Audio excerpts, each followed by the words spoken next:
coisa ficará para elas que nós vamos deixar. Então, se nós não preservarmos a sã doutrina, as gerações futuras crerão na mentira. Então, nós temos uma responsabilidade muito grande no que diz respeito a quem virá depois de nós. E aqui, nós aprendemos na igreja antiga como é fácil a igreja mudar de rosto com o passar do tempo. Nós temos que tomar alguns cuidados. Principalmente nós somos pastores, né? Pastor Cleiton, eu e outros pastores que estão aqui. Nós temos que tomar alguns cuidados, porque às vezes nós trazemos para a igreja coisas que ela não precisa ter necessariamente. Coisas que entraram para a igreja e que são observadas apenas como bons costumes. E que nós muitas vezes, como pastores, como líderes, nos apegamos a esses costumes como se fossem coisas dadas pelo próprio Deus, quando não são. Nós temos também, né, as nossas tradições evangélicas, não temos? Nós temos nossas tradições evangélicas, aquelas tradições que nós achamos que estão na Bíblia, e não estão. Então é bom nós conhecermos a história da igreja para vermos como era realmente a igreja antiga, né? E por que hoje existem algumas diferenças, essas diferenças se baseiam em quê? E por que nós prezamos tanto algumas coisas que na verdade a Bíblia não ensina? Então, olhando em primeiro lugar para a igreja da era apostólica, veja aí, veja o que nós temos aí. Em primeiro lugar, a ausência de templos. Muito interessante isso. A igreja primitiva, a igreja apostólica, não tinha templos. A igreja apostólica se reunia na área do templo de Jerusalém, no pórtico de Salomão, né? Que na verdade eram pátios que havia lá. Mas isso só a igreja de Jerusalém se reunia lá, porque só havia templo judaico num lugar, Jerusalém. E a área do templo em Jerusalém era a área da vida social das pessoas. Nós pensamos que o templo em Jerusalém era um salão como esse aqui, né? As pessoas iam lá, sentavam nos bancos. Não é nada disso. Quando nós falarmos em templo de Jerusalém, você deve pensar num grande shopping center, imenso, gigantesco, com pátios maiores do que os estacionamentos dos shopping centers aqui. Coisas imensas, pátios imensos. As pessoas iam lá e elas não iam para entrar no templo propriamente dito, porque no templo propriamente dito somente os sacerdotes podiam entrar. As pessoas iam lá para terem sua vida social ali. Escolas funcionavam naqueles pátios, comércio funcionava naqueles pátios. Jesus expulsou os vendilhões de lá, né? Eles não estavam dentro de um salãozinho, estavam ali, numa área do templo ali vendendo. Então o templo centralizava esse lado social da vida. E os cristãos de Jerusalém iam para lá. Aqueles grandes espaços, eles se reuniam ali num canto, né? Um grupo ali se reunia lá, e ali eles tinham suas reuniões ali, né? Participavam ali de leituras, participavam ali de louvores, participavam ali da exposição da palavra. Era assim que funcionava. Agora, em outros lugares do império, onde não havia templo judaico, e nem poderia haver, porque templo judaico só podia ter em Jerusalém, só no lugar que Deus escolheu, em outras cidades do império, os cristãos se reuniam em lares, em casas. Só depois, um pouco mais tarde, que surgiram lugares um pouquinho mais amplos para eles se reunirem. Mas eles não tinham mentalidade de templo. Porque templo, o conceito de templo, é lugar onde Deus habita. Esse é o conceito de templo, é o lugar onde Deus habita. E no cristianismo não existe um templo de madeira ou de tijolos. O cristianismo é uma religião sem templos. O único templo cristão é o corpo do crente, onde habita o Espírito Santo. O cristianismo tem locais de reunião, mas a ideia de templos foi algo que entrou depois da igreja, como veremos aqui. A ideia de templo só entrou com Constantino. Constantino trouxe a ideia de templos para a igreja, que era uma ideia pagã. Os primeiros cristãos não tinham esse conceito em sua mente. Se reuniam nos lares sabendo que o templo era o corpo deles. Então a ausência de templos era uma das características da igreja apostólica. Eu lembro que uma vez eu fui numa igreja batista em outro estado, e eu era uma igreja grande, e eu quis subir no púlpito para ter uma visão melhor, era uma construção bonita. E eu subi e fiquei olhando. De repente o zelador apareceu na porta e ele veio correndo, dizendo: sai, sai. Eu falei: ué, o que está acontecendo? O que está acontecendo aqui? Acho que explodiu o batistério, né? Uma inundação, um terremoto. Saí assustado, né? Com medo. O que houve? Ele disse: você não pode pisar ali. Eu falei: mas por quê? Enceraram? Não, rapaz. Não. Ali é consagrado. Ali só pode pisar o pastor. Aquele lugar é consagrado ali, rapaz. Você não pode subir lá, não. Olha, agora já profanei tudo. Andei por tudo lá. Profanei tudo. Vai ter que consagrar tudo de novo aí. Não sei o que vocês vão fazer. Que agora já foi. A não ser que você não conte para ele, né? Fica quieto aí. Ele prega num púlpito profanado por causa da vida aí. Mas eu não posso fazer mais nada. Agora já pisei. Olha que mentalidade tola, estúpida. Uma coisa absurda. Né? Mas aquela igreja, a igreja batista, acreditava no princípio do santuário. Na consagração de prédios. Consagração de objetos. Né? Tipo da coisa que não existe no Novo Testamento. Né? No Novo Testamento, o que existe é consagração de vidas. Vidas, não de objetos. Não existe, esse mouse é consagrado, só posso usar para pregar. Não, isso não existe. Não existe isso. Consagra a mão, não consagra o mouse. Ok. Livre expressão. Esse era um outro traço da igreja primitiva. As pessoas, elas tinham liberdade de se expressar na igreja. Isso era bom e era mal. Porque lembra o que aconteceu em Corinto? Em Corinto virou uma baderna. Uma confusão total em Corinto. Porque todo mundo queria falar ao mesmo tempo. Então, livre expressão era algo que existia. Nós temos que preservar um pouco isso hoje em dia. Mas com cautela. Porque a livre expressão, sem controle, acaba gerando desordem. Outro. A festa do amor e a ceia. A festa do amor era uma refeição. Era uma refeição. Todo mundo parava, tinha o culto, né? Aí todos participavam de um almoço. E num dado momento, durante esse almoço, paravam para celebrar a ceia. E a ceia era muito alegre, irmãos. A ceia não era como é hoje. Hoje a ceia parece um funeral, não é verdade? A ceia hoje em dia é um funeral. A ceia é triste. A ceia é muito triste. Alguém chega na ceia, se sente até deprimido. Como é que funciona a ceia? Eu sei, eu sou pastor de uma igreja batista como a de vocês. Eu sei como que é. Né? Começa, né? Começa uma música no fundo, né? Bem triste, né? Aquela coisa, né? Vivifica. Os incrédulos assustados, né? O que está acontecendo? Todo mundo olhando para o lado. O que eu tenho que fazer, né? Não sei. Aí o pastor fala umas palavras, saem os diáconos, né? Com seus ternos pretos, né? Ali, né? Aquelas bandejas brilhantes, né? Aquela coisa. E todo mundo já pega e já baixa a cabeça em silêncio. Ali, né? Uma coisa triste, né? Uma coisa parada. Né? Participa daquele elemento. Se alguém mal avisado vai participar, o diácono não.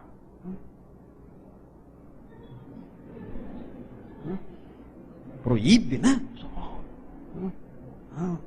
Se cai o pãozinho no chão, aí desmaia, né? Pavor, né? Um desespero total, né? Irmãos, isso aí, esse costume nosso, é um costume nosso antigo, difícil, muito difícil de mudar, né? Não adianta querer alterar tudo agora, não tem jeito, difícil. Né? esse costume nosso não é só resultado de uma atitude reverente. Não é só isso. Na verdade, isso é resultado de uma herança histórica. Na Idade Média, a ceia virou isso. Mas ela não era assim na igreja antiga. Na igreja antiga, a ceia era uma festa. Realmente era muito alegre. No meio da refeição, todos ali juntos, contentes, felizes, sorrindo. No meio da refeição, o pastor se levantava ali e ele dizia: olha, irmãos, agora nós vamos celebrar a ceia do Senhor. Vocês vão receber o pão, vão receber o cálice, e nós vamos então recordar a morte do nosso Senhor Jesus Cristo. E aí realizava a ceia do Senhor naquele contexto de uma refeição festiva. Assim que era a ceia do Senhor. Eu eventualmente, eu faço na minha igreja isso. Nós fazemos um retiro espiritual, fazemos um grande almoço, e eu falo: irmãos, nós vamos celebrar hoje a ceia do Senhor no modelo da igreja primitiva. A ceia do Senhor em meio a uma festa. Porque a ceia do Senhor deve recordar não só a morte, mas a ressurreição de Jesus. E não somente isso, mas também o significado disso para mim. Ele morreu por quê? Para me libertar, para me salvar. Então a ceia mescla sentimentos de alegria e de tristeza. Não há dúvida disso. Mas a alegria está presente nela. Então é possível celebrá-la com uma alegria maior. Na igreja primitiva era assim. Era em meio a uma festa e com muita alegria. Talvez possamos encontrar hoje meios de resgatar isso. Alguma forma de tornar a ceia um momento de reverência, um momento de reflexão, mas um momento alegre. Então nós temos que usar talvez a nossa criatividade, a nossa inteligência, para dar à ceia um caráter um pouco mais festivo, um caráter um pouco mais cheio de ânimo e de alegria, porque ela deve transmitir isso também. Não deve ser um funeral, como geralmente ela é. Muito bem. Outro item importante aí: as igrejas eram independentes, não havia um governo central sobre elas, não. Elas eram independentes, cada igreja tinha o seu governo próprio, eram igrejas autocráticas, então não havia um presbitério, por exemplo, um sínodo, por exemplo, não. As igrejas eram independentes. E, continuando aí, é interessante isso aqui. Na igreja primitiva, bispos, presbíteros ou pastores eram a mesma coisa. Não havia diferença entre bispo e presbítero. Bispo e presbítero, mesma coisa. Bispo, presbítero, ancião, pastor, tudo igual. No Novo Testamento não há essa diferença. Na Idade Média já surge: o bispo está acima do presbítero, o pastor, em algumas denominações, algumas vertentes, nem existe. É bispo, é só. Hoje tem até o arcebispo.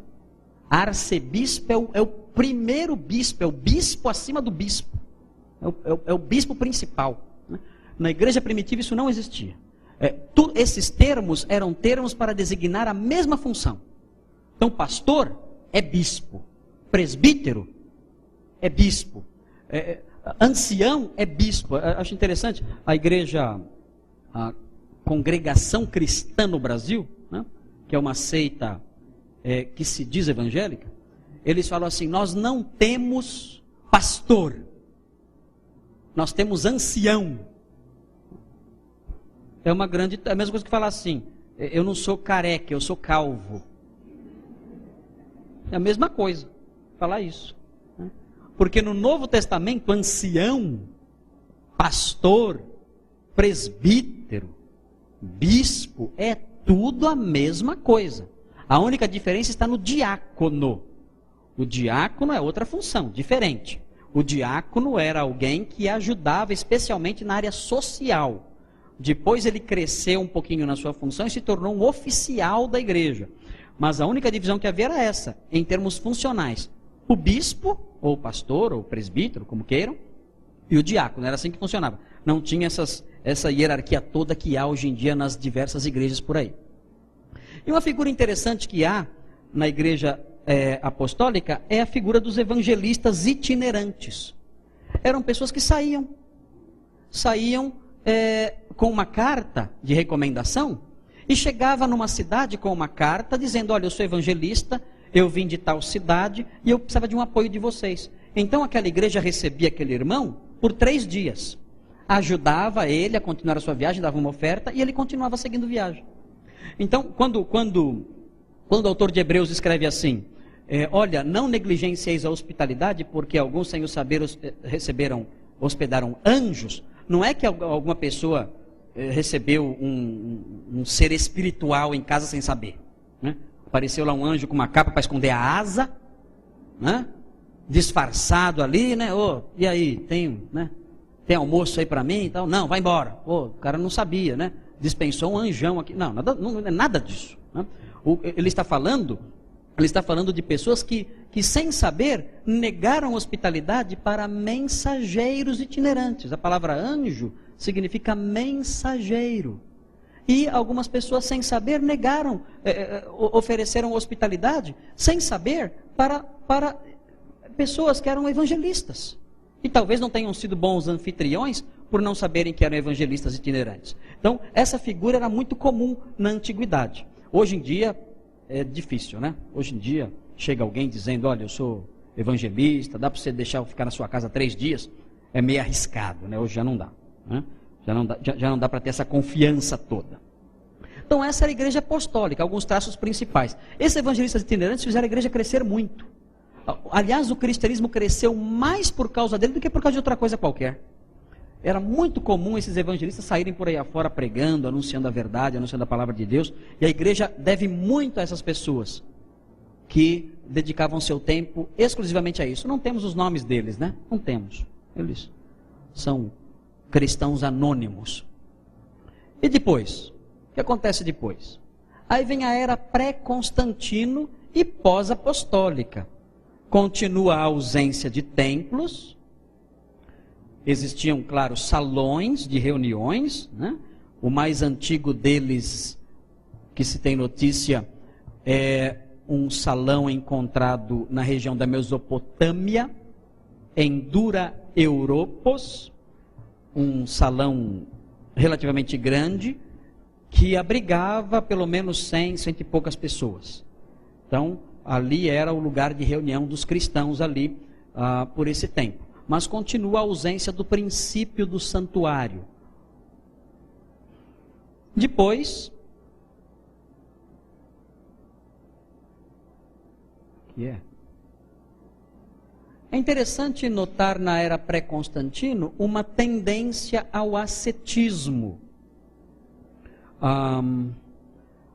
Isso em virtude do exemplo dos mártires. Os mártires eram vistos como cristãos exemplares. Então, qualquer manifestação de abrir mão de prazeres era visto como um sinal de maturidade espiritual. Por exemplo, pessoas que eram vistas como pessoas mais maduras espiritualmente eram as pessoas que não se casavam, os solteiros, as virgens. Eram pessoas que davam mostras de não se interessar pelos prazeres da vida de casal. Então, havia uma tendência de enaltecer pessoas assim, né? Pessoas que optavam por uma vida sem prazeres. Isso por causa do contexto do martírio, né? O martírio transmitia a ideia de que quem sofre é mais santo. É aí que começa esse enaltecimento de Maria como a virgem, né? O fato dela ser virgem, né?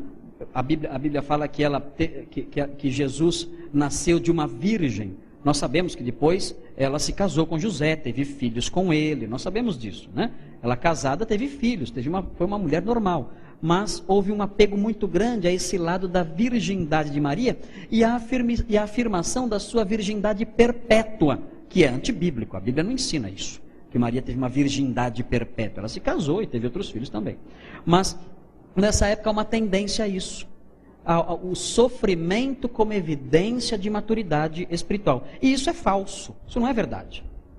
Alguém pode sofrer muito e não ter nenhuma maturidade espiritual. Nenhuma, absolutamente. Sumiu lá. Falei, foi embora. Porque eu não sei se não está tendência ao ascetismo. Isso aqui é interessante também. Já na era pré-Constantino, começa o surgimento de formas litúrgicas. A ceia deixa de ser tão espontânea. Começa a haver já toda uma formalidade, uma liturgia em torno disso. Né?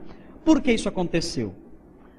Talvez a ausência da orientação apostólica, né?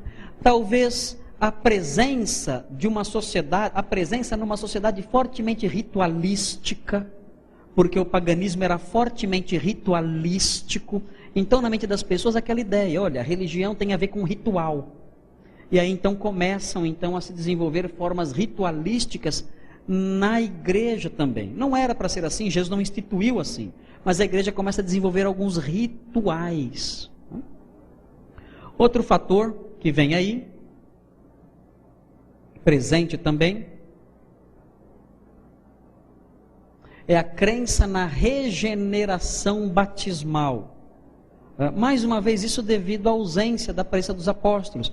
A igreja não tinha amadurecido a sua soteriologia.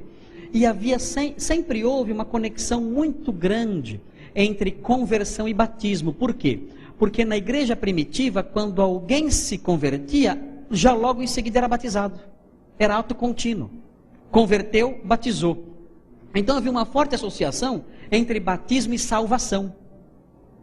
Por isso, na igreja primitiva, na era pré-Constantino, Constantino surge no quarto século, né? No século II e século III, há essa ideia de que o batismo lava pecados, de que o batismo salva. Inclusive surge o batismo infantil. Por quê? Como é que ficam as crianças que morrem sem o batismo? Se o batismo salva, como é que ficam as crianças que morrem sem ele? Havendo uma taxa de mortalidade infantil muito grande, então era necessário batizar as crianças para que elas fossem salvas. Porque morrer sem o batismo, a criança era perdida. Né? É claro, estamos falando de uma época em que o desenvolvimento doutrinário é muito embrionário. Não há uma reflexão muito profunda sobre os ensinos do Novo Testamento. Nós aprendemos, nós sabemos na Bíblia no que consiste a soteriologia. Sabemos que a salvação é pela fé, que alguém pode morrer sem ser batizado, crendo em Cristo e ser salvo. O batismo não é necessário à salvação, ainda que seja uma ordenança de Jesus. Mas isso surge lá. Esse outro fator começa a surgir também na igreja e toma um vulto grande, que é a distinção entre o bispo e os leigos. O que acontece aqui? Como a igreja estava sendo perseguida, a igreja valorizou muito a liderança, alguém que desse à igreja um senso de unidade, de direção.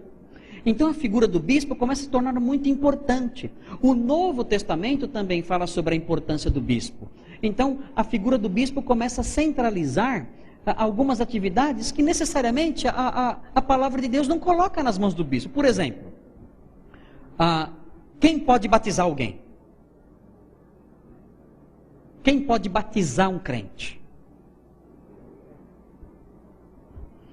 Nós dizemos assim, né? A tendência das igrejas é dizer assim, olha, só o pastor pode batizar.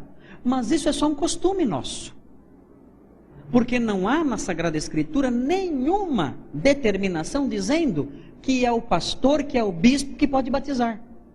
Um outro crente poderia batizar também. Não haveria problema. Mas nessa época já começa a valorização do bispo, a ideia sacerdotalista. Né? Nós temos um sacerdote que realiza atos religiosos.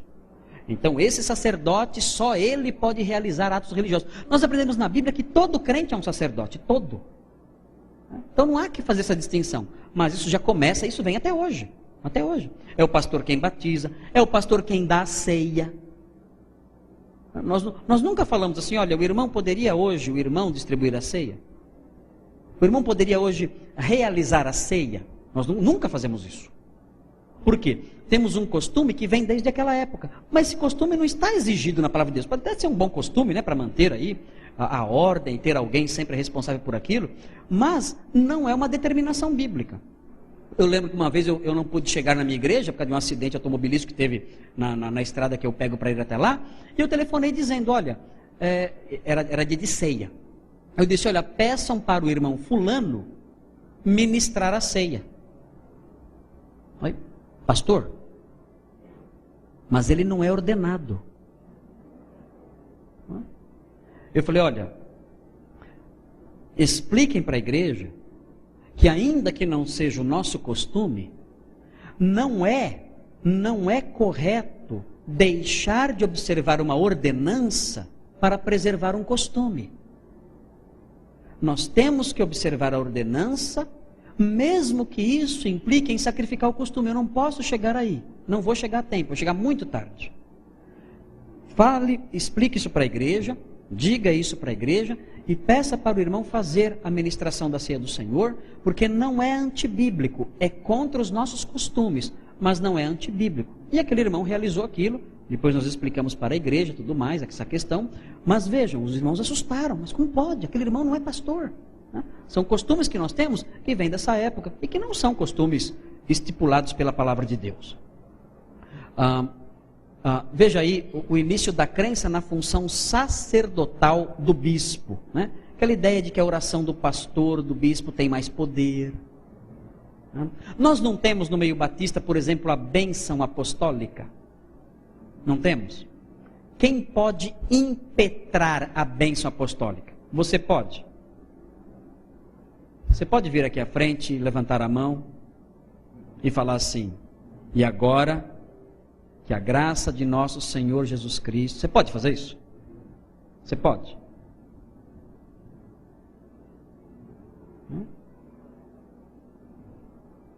Por que não?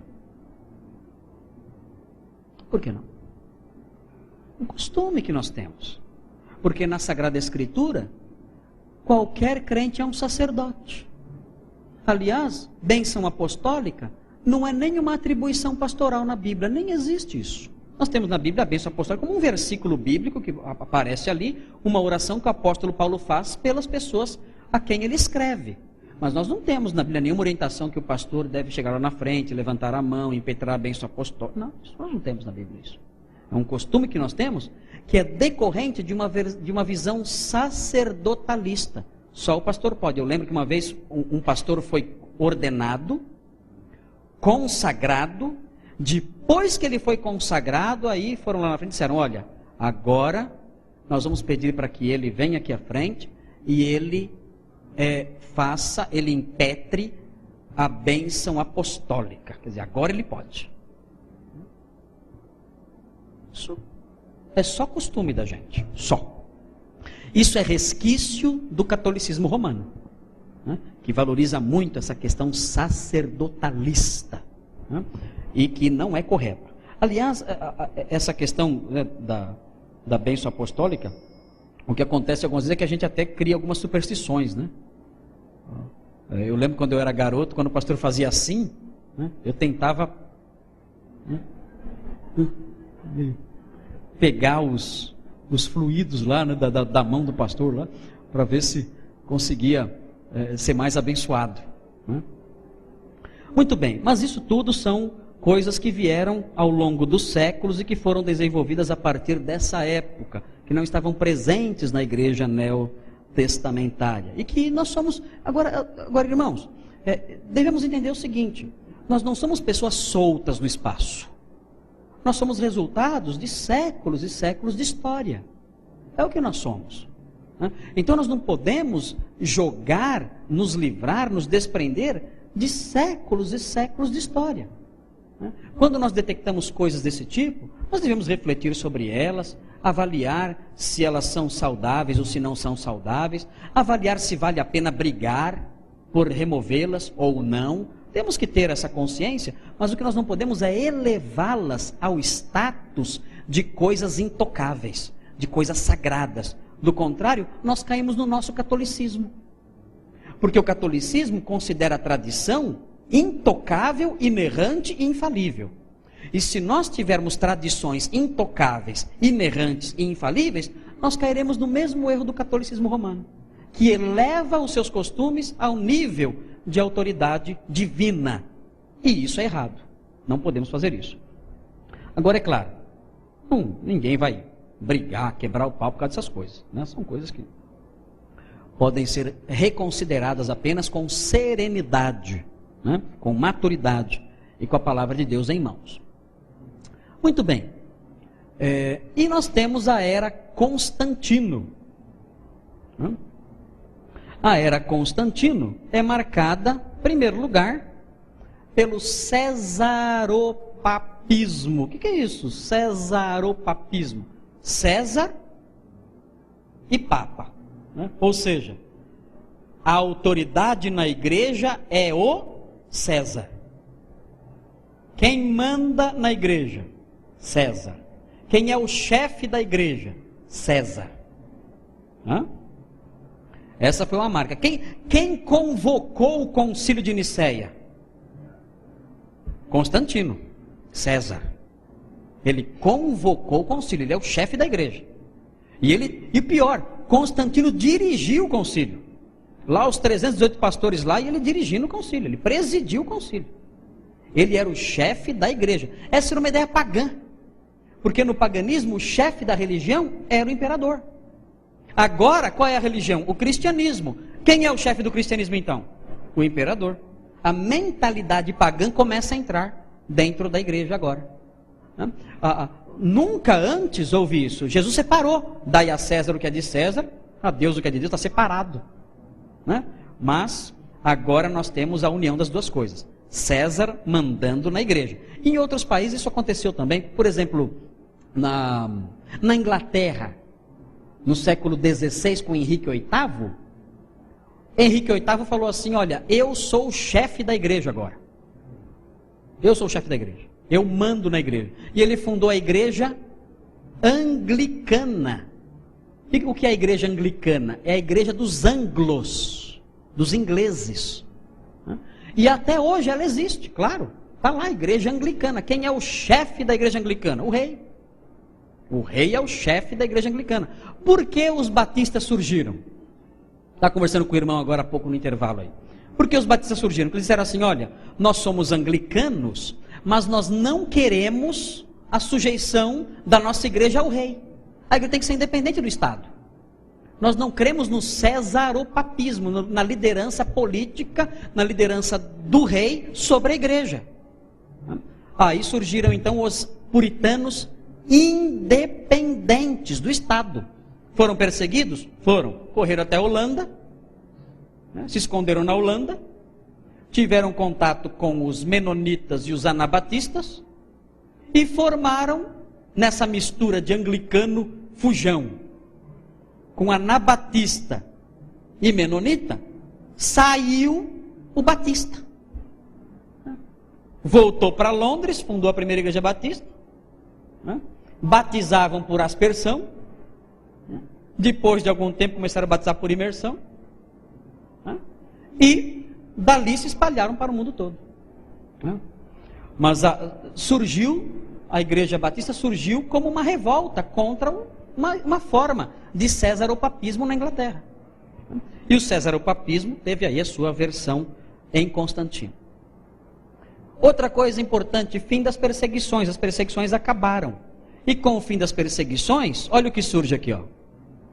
Sistema de penitências. O que nós vamos fazer com os crentes que abandonaram a fé e que agora querem voltar? Na hora da luta, fugiram. Agora que tudo está bem, querem ser recebidos de volta. O que nós fazemos com eles? Eles podem voltar, só que vão ter que cumprir alguns requisitos.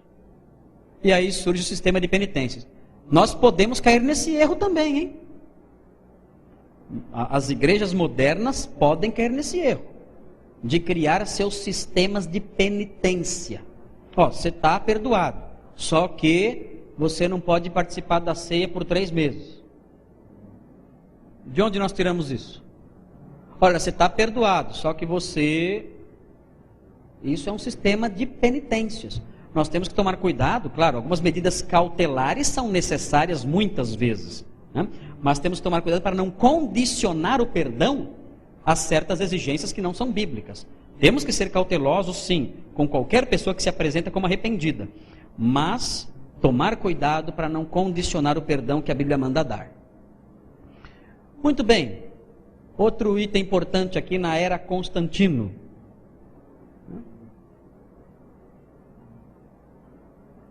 Donatismo, que já falamos, né? A crença de que um bispo indigno, seus atos não valem, é uma crença comum ainda hoje.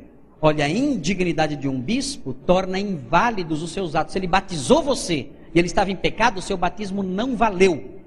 Esse foi o donatismo. E Agostinho se insurgiu contra isso. As igrejas donatistas, mencionei hoje, se espalharam por todo o norte da África, muitas igrejas donatistas. Agostinho se insurgiu contra isso e ele ensinou que os sacramentos trabalham ex opere operato. Ex opere operato. Eles têm validade de si mesmos, por si mesmos, independentemente do oficiante.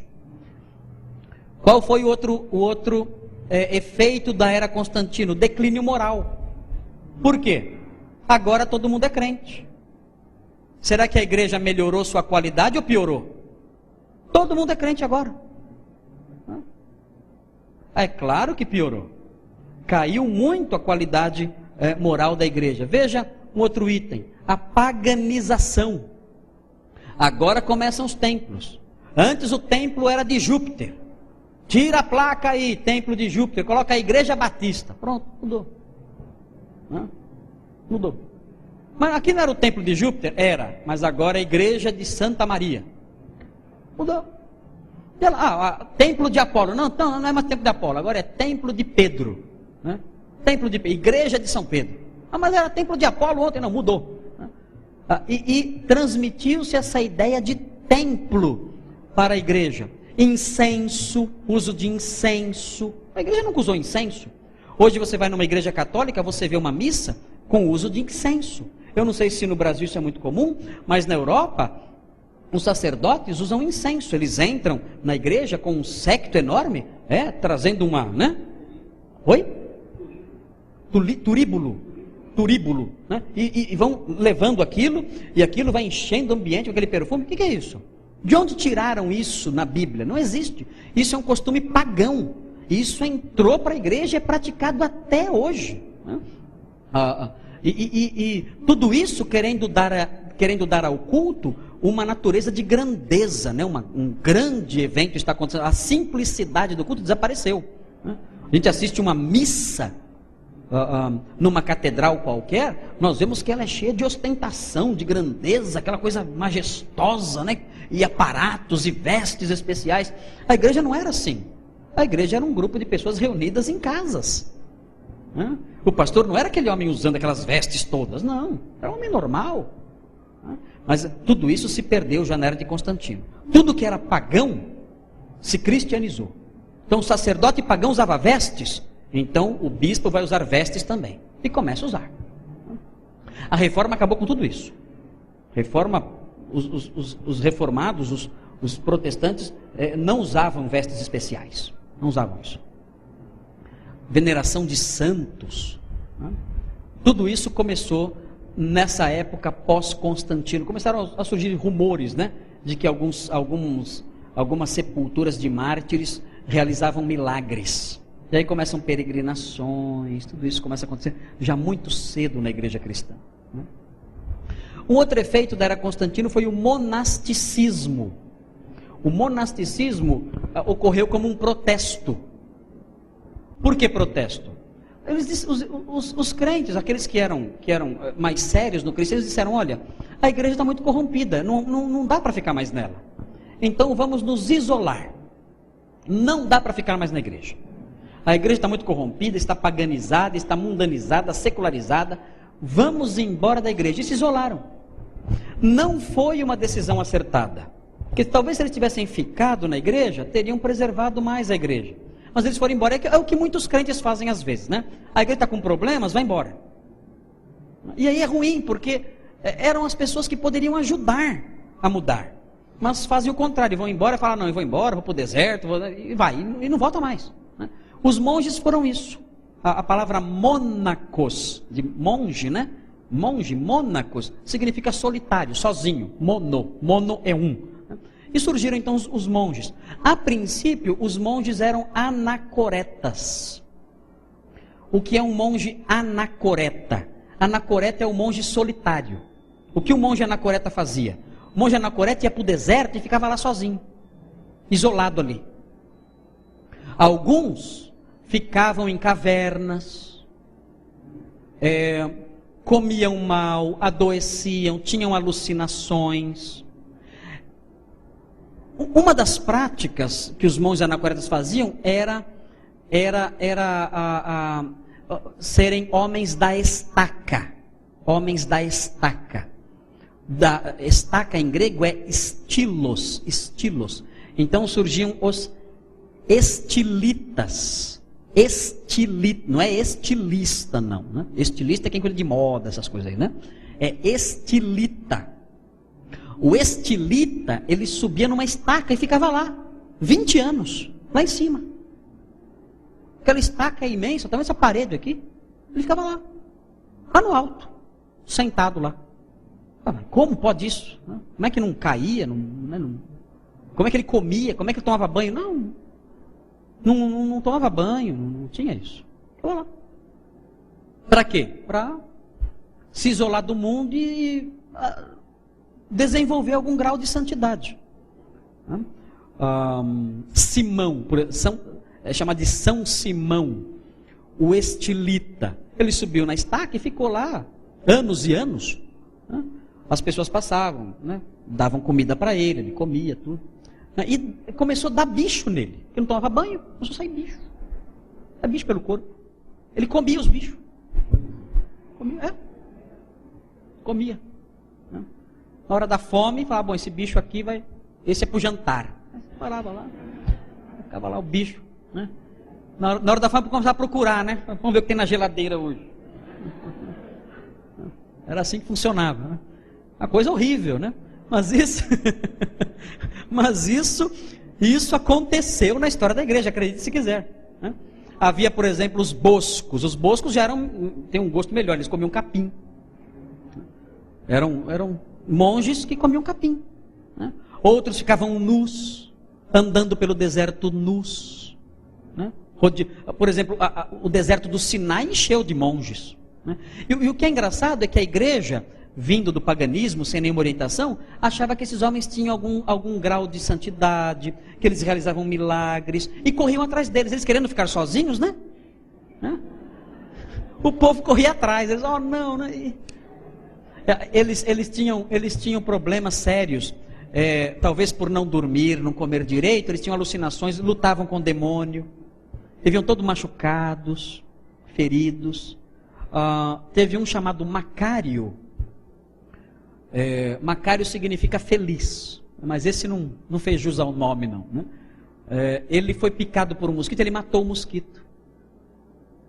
E a consciência dele ficou tão arrasada com a morte daquele mosquito, né? O mosquito devia ser pai de família, devia ter um mosquito jovem ainda, com um futuro pela frente. Né? Ele ficou arrasado com a morte desse mosquito, né? Como é que ele pôde fazer isso, né? Um mosquito inocente. Ele então, para se penitenciar, ele entrou num pântano e ficou lá dias e dias, né? Semanas, se deixando picar pelos mosquitos, sem matar nenhum, só os mosquitos picando ele, continuamente, sem matar nenhum, para se penitenciar daquele crime terrível que ele cometeu, né? Matar um mosquito inocente. Né? Então vejam, vejam a diferença disso, né, da igreja que Jesus fundou. Qual é? É claro que esses homens são dementes, é lógico, né? É claro, se você ouve falar que um parente seu subiu numa estaca e está lá sem tomar banho, comendo bicho, vai falar, ficou louco, né? Interna esse cara, né? Põe numa camisa de força e leva para um hospício, porque esse cara está louco. É lógico que isso é loucura. Né? E isso aconteceu. E a igreja começa a enaltecer essas pessoas e chamá-las de santos, e atribuir a elas milagres e tudo mais. Então você vê que com Constantino, a igreja se afasta muito, irmãos. Muito já do ideal do Novo Testamento. Você pega a igreja do Novo Testamento, a igreja de Atos, e você compara com essa igreja aqui, 300 anos depois, você vê uma diferença muito grande. Muito grande, é triste ver isso. Né? E isso foi lentamente acontecendo. Né? Claro que teve também um monasticismo saudável, um monasticismo comunal. Né? Os monges das comunidades, o monasticismo comunal, não o anacoreta, solitário, mas o monasticismo comunal, ele não é o ideal de vida cristã, não é, né? Mas Deus usou o monasticismo comunal para preservar muitas coisas da igreja, os livros, por exemplo. Toda a literatura antiga foi preservada nos mosteiros. Se não houvessem os mosteiros, nós não teríamos talvez acesso a essa literatura tão rica que eu mencionei aqui nos encontros anteriores, né? Então foi útil por causa disso. Os mosteiros também desenvolviam agricultura, cuidavam de pobres, cuidavam de doentes, eram hospitais, eram escolas. Então, nesse aspecto, o monasticismo foi positivo. Mas do ponto de vista solitário, anacoreta, o monasticismo foi vergonhoso para a igreja cristã. E isso vai mostrando, né, o distanciamento da igreja de Deus da verdade aqui. Olha só outro fator que acontece aqui, é o engrandecimento do bispo de Roma. Bom, Constantino é o chefe da igreja. A cidade do imperador cristão é Roma. O bispo de Roma se tornou o bispo mais importante. Automaticamente isso aconteceu. É o bispo da cidade imperial. É o bispo da capital. Cresce o prestígio do bispo de Roma com isso. O bispo de Roma, que mais tarde é conhecido como Papa, o bispo de Roma vai adquirir preeminência por outros fatores. Não é somente isso. Na época dos bárbaros, que nós não vamos abranger essa fase, infelizmente, não vai dar tempo de falar sobre a invasão bárbara, mas na época da invasão dos bárbaros, quando o império caiu sob os bárbaros, o bispo de Roma ajudou muito as pessoas. O bispo de Roma administrou a cidade de Roma. O bispo de Roma preservou os alimentos, administrou os alimentos, governou a cidade, governou bem. O nome dele era primeiro Leão Magno, depois Gregório Magno. Governaram bem a cidade. E esses homens foram reconhecidos por sua autoridade, inclusive política, nessa época, numa época difícil. E aí o prestígio deles cresceu. Mas o prestígio deles já começa a crescer aqui, quando Constantino se converte. O bispo da cidade imperial tem mais importância do que os bispos de outras cidades. E um fator positivo que nós temos aqui é a reflexão teológica. Com a conversão de Constantino, os teólogos poderiam parar para escrever, para refletir e para discutir. Não dá para você refletir em teologia com um leão correndo atrás de você. Não tem jeito. Como é que você vai parar para discutir união hipostática? Com os leões rugindo em volta. Como é que você vai falar sobre homoucios com um leão querendo te morder? Não tem jeito. Então, com a conversão de Constantino, isso aconteceu. Houve um ambiente favorável ao estudo, à dedicação à análise teológica, e a teologia produziu bastante. Nós tivemos nessa época 4 concílios ecumênicos. O concílio de Nicéia, em 325, tivemos o concílio de Constantinopla, em 381, tivemos o concílio de Éfeso, em 431, e o concílio de Calcedônia, em 451. Então são 4 concílios fundamentais na história da igreja cristã. Vocês estão anotando, vou repetir. Concílio de Nicéia, no ano 325. Concílio de Constantinopla, em 381. Concílio de Éfeso, em 431. E concílio de Calcedônia, em 451. Definindo questões como trindade e união hipostática. Então foi um período importante nesse aspecto. Mas é claro, nós tivemos também prejuízos com a conversão de Constantino. A igreja se secularizou muito, né? E mais tarde, mais de 1000 anos depois, os reformadores tiveram que lidar com essa paganização toda. O que nós temos aqui é um batistério em Tingad, na Argélia, no norte da África, região de Agostinho. Olha como era o batistério aí, por volta do 3º, 4º século. Aí já mostra que o batismo era de que jeito? Tem até escadinha. Vou descer, né?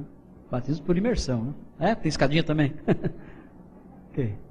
O batismo era por imersão, né? O norte da África era muito rico, em termos de fé cristã. Muito rico. Temos aqui agora, isso aqui é uma das evidências da paganização do cristianismo. Essa é a imagem mais antiga de Pedro, em bronze. O bronze, com o passar do tempo, ele tem uma cor amarelada, né? Mas com o passar do tempo ele escurece, ele fica preto. Muitos séculos, né? Ali ele foi escurecendo. E dizem algumas pessoas que na verdade essa estátua é uma estátua de Júpiter. Mas, quando houve a conversão de Constantino, mudaram o nome da estátua. Tu eras Júpiter, agora tu és Pedro.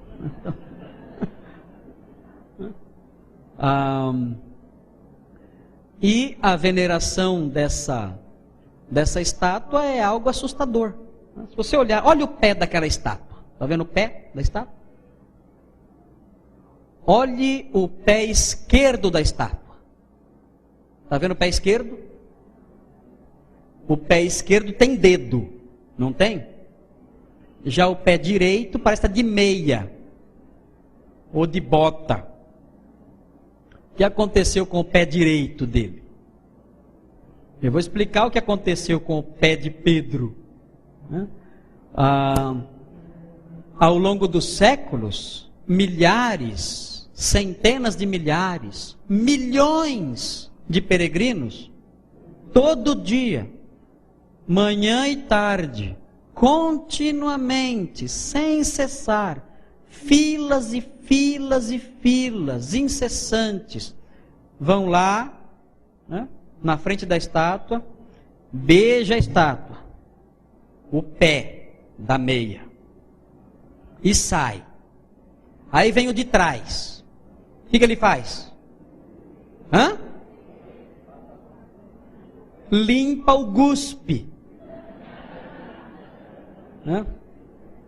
Dá uma lustrada e beija. Aí vem o de trás. Limpa o guspe. Beija. Séculos. Séculos é o pé mais limpo do mundo. Não tem pé mais limpo que esse aí. Só que de tanto lustrar o pé de Pedro, olha lá, sumiu o dedo. Não tem mais dedo. E ele inclusive, esse pé é que não dá para ver. Ele não dá só mais de perto. Deixa eu ver se aqui. Aqui dá para ver talvez um pouco melhor. Quem quiser ver depois aqui. Mas o dedo até desceu um pouco, derreteu assim para baixo. Assim. Está lá um dedo mórbido, né? Lá. Tanto ser lustrado. Né? Mas isso aí mostra, né? Já nos tempos antigos, né? Uma estátua antiquíssima, né? Mostra essa atitude de pagã, né? De adoração de imagens já na igreja antiga. Muito bem, irmãos, eu quis transmitir essas coisas para os irmãos, na expectativa de que os irmãos conheçam um pouquinho de quem nós somos. A igreja teve altos e baixos, né? Teve coisas bonitas e coisas feias, né? E a história da igreja mostra que mesmo a gente caminhando assim, debaixo do peso do mundo, nós às vezes tropeçamos, né? Assim como Jesus, caminhando para o Calvário, ele tropeçava debaixo da cruz e levantava e continuava. Essa tem sido a história também da igreja cristã. Ela caminha debaixo de um peso, porque ela não é daqui. E debaixo desse peso ela tropeça e cai e se fere. Mas o que é bonito notar, que essa era que termina de modo um pouco obscuro, né? Com a igreja passando por uma fase tão triste de distanciamento da verdade, né? Ela que vai tropeçando debaixo de tantos erros, nós conseguimos detectar nela a presença ainda do povo de Deus, preocupado com a verdade, preocupado com o verdadeiro culto a Deus, e Deus preservando esse seu povo ao longo dos séculos. Lá na frente, daqui 1000 anos, né? Depois de 1000 anos, nós vemos Deus levantando pessoas para se livrar definitivamente de todos os contágios que os séculos trouxeram sobre a igreja, né? Trazendo de volta o evangelho puro a um número maior de pessoas. E assim a história da igreja tem caminhado ao longo do tempo, né? Com tropeções, mas também se levantando depois das quedas e preservando o evangelho e preservando a verdade. E nós somos parte disso, né? A história que vocês ouviram nesses dias é a sua história. Eu não falei de outras pessoas, de outras organizações, de outros grupos. Eu falei de nós. Eu falei de nós. Falei de mim, falei de você. São os nossos irmãos que estiveram lá atrás. São os nossos irmãos que enfrentaram a perseguição, que lutaram contra o mal, que lutaram contra a mentira, que tropeçaram acreditando em algumas mentiras, que se levantaram depois disso e prosseguiram. Então o que nós vimos nesses dias foi a nossa história, a história da nossa igreja. Então, a minha expectativa é que os irmãos tenham sentido o desejo de estudar mais essa história, né? Detectando os erros do passado, a fim de não repeti-los, né? E detectando os acertos, a fim de imitá-los também. Se isso acontecer, se os irmãos conseguirem detectar os erros e os acertos, evitando os primeiros e repetindo os segundos, eu vou me dar por satisfeito com essa minha visita aqui em Fortaleza. Mas vamos orar.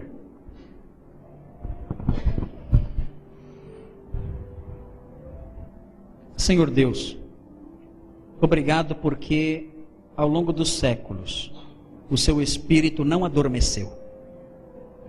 O seu Espírito esteve atuando de modo vívido. E nós sabemos que o que estudamos aqui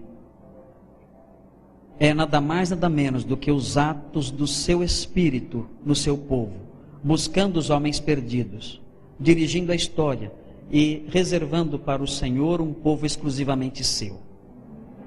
Obrigado, ó Deus. Obrigado porque fazemos parte desse povo, porque essa história é a nossa história e nós podemos nos alegrar na medida em que vemos que o Senhor atuou por trás de todos esses episódios, fazendo com que o cristianismo se expandisse, se ajustasse, amadurecesse e chegasse até nós um dia. Nós queremos pedir que o Senhor nos dê um sentimento de gratidão por pertencermos a isso tudo, e que o Senhor também nos dê um senso de continuidade, para que nós, hoje, continuemos a escrever essa história, anunciando a verdade aos homens e escrevendo, ó Deus, nas páginas do tempo, uma história mais bonita, mais e mais bonita do seu povo, para que as gerações futuras se alegrem ao olhar para a herança que nós havemos de deixar para elas. Nós pedimos essas bênçãos em nome de Jesus. Amém.